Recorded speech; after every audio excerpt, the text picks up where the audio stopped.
if you were to ask me a few words to describe the past 6 years, it would really be that it was characterized by unpredictability and confusion.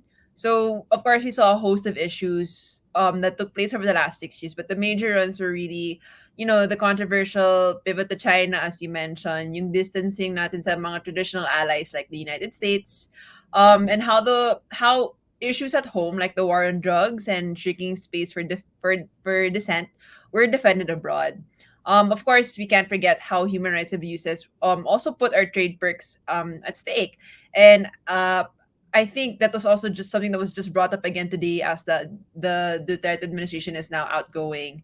So all of this, of course, took place no under the umbrella of pursuing an independent foreign policy na hindi naman bago, nagkaroon lang ulit ng currency under this administration due to all the moves that Duterte was making. But in several instances, I think all of all of these instances that I mentioned, it saw us kind of become isolated now from countries that protect human rights and democracy.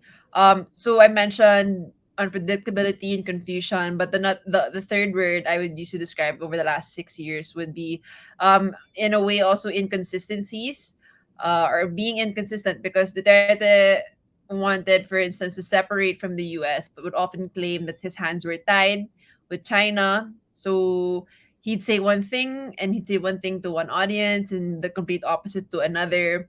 So inconsistent talaga. At of course, we can't forget during the pandemic, since um, pandemic is still ongoing, but during the pandemic, which took up the last 2 years of his administration, no, there was a lot of focus in tapping um our relationships with other countries to get access to things like aid and vaccines. So in some ways, I would say um unpredictable, sometimes confusing, inconsistent nga. Pero yung pandemya, yun talaga yung parang crisis na nagbigay ng reality check din, not only to the leadership of Duterte, but also who the genuine partners are of the Philippines. And I think it also reinforced the fact that countries need each other as much as, um, as much as really uh, controversial statements were made towards specific countries.